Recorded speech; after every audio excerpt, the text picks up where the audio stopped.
I tend to think I have some pretty cool ideas, and this time I don't think anyone's going to disagree. I mean, just look at this headliner I came up with.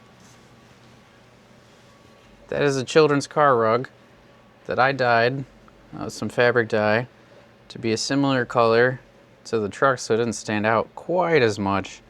But just look at that! Here's how I made it. I started out by cleaning out the laundry room sink. It was pretty dirty from all of our house projects. It's kind of a pain, but once I got that cleaned out, I started putting together the dye bath, which is just some RIT dye that you can get on Amazon for fabric or whatever. And it told me to add some vinegar and some laundry detergent, so I did. Filled up the sink with as much hot water as I could. I think you're supposed to let this soak for like an hour, and it's supposed to be like 145 degrees the whole time. That's not going to happen with my hot water tap, but I ended up doing it for about 45 minutes. I checked it 2 or 3 times, and you can see, like, even after the first like 5 minutes here, the bath really worked. I mean, it was clearly coral colored, and then I checked again after like 10 or 15 minutes a couple times, and it, you know, it's getting darker and darker. It's really weird that the outer green like embroidery part didn't change color at all, but this worked ridiculously well for how easy it was. Done here. This is gonna suck. Oh yeah, let's let this drain and rinse it out. See what happens. Rinsed it out, made sure that the water was running clear, and then went ahead and just like hung it up so it could dry. I think I waited a couple days for it to dry. And like, don't judge me, but I hung it from our PEX water pipe just because it was above the sink and I didn't want to get water all over the floor.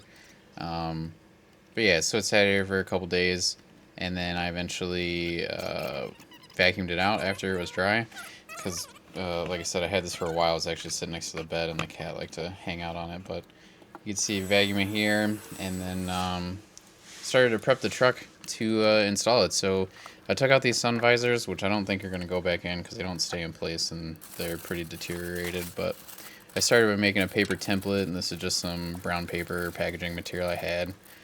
Held it up in place with a couple magnets, and then kind of creased it. And there's a lot of overlap between the body seam and the roof, so I had a lot of room where I can tuck in the material afterwards, so I don't have to be super accurate with the template. But I got this cut out with a razor blade, and then pulled it out, and I went and started to trace this. The problem with the truck is it's got like, it echoes really bad when you're driving with the windows up, and because like that panel is just reverberating. So this is some sound deadening material, and I traced around the template, and I left like 3/8 of an inch all the way around.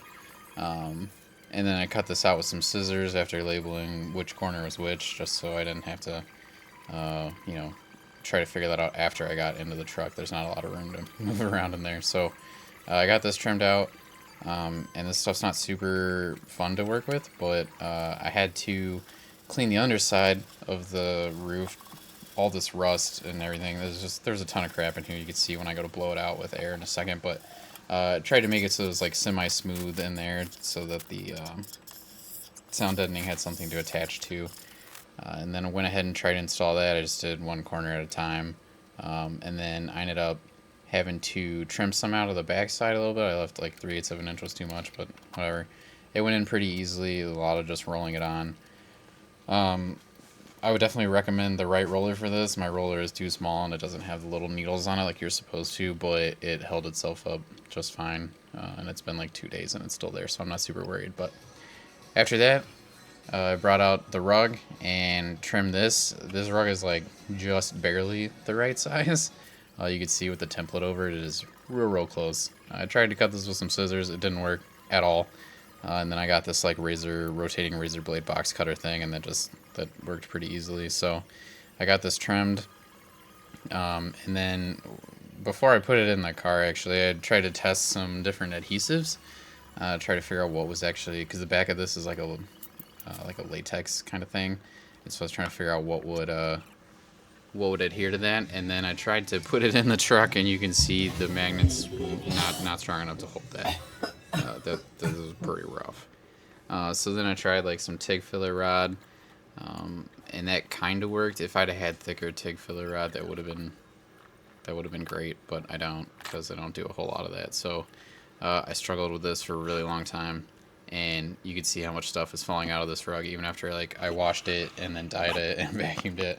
There's just a ton of stuff from the cat and just from being walked on a bunch coming out of it, which is pretty disgusting. But so I get it like halfway hung up, and then I realized I have a whole box of these paint mixers, and so I went and grabbed those and realized I could just wedge them into the seam between the body and the roof, and kind of like wedge the carpet in that way.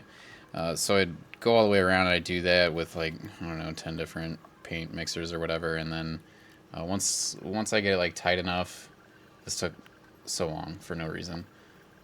But once I got it tight enough, I went and tried to find an adhesive that would work, and I thought, like spray adhesive wasn't going to be enough because this thing's too heavy for that. And so after trying a couple different things and some scrap pieces, I had some Sikaflex laying around, and so I ended up using that, and it actually seems like it adhered pretty well. Unfortunately, it's like kind of a pain to apply, and I got it all over my hands that are now dyed black for some period of time, who knows. But did half of the rug at one time, that way I could keep the other half like locked into this position after I got it all tight. See, it fits in here really, really well. All the edges are tucked behind that seam, so like you can't even see the edges, which is great because they don't look hot from the razor blade cutter. But I dropped down one half, put some Sikaflex in there. It seemed like the thicker the bead, the better it attached, which kind of makes sense, except for then it's not super smooth. You see it immediately got it all over my hand, which is awesome. I tried using the little roller from the sound deadener to hold it on, and that kind of worked too, but clearly not great. So this stuff only takes like an hour to tack up, so I thought with all the paint mixers I could just keep it wedged into place long enough, and I think this took me like 30 or 45 minutes to get all glued in, so I was there for most of the time anyway. But I just worked all the way from the center to the edge, and then once I got that side down, I went back and did the same thing on the other side. Overall, this is like dyeing the rug, super easy. Sound deadening, easy. Putting the rug up, maybe if I had two people instead of one, it would have been easier, but either way, it's just a really heavy headliner material, so it's not great to work with. But it is in there now, and it's not coming out, that's for sure.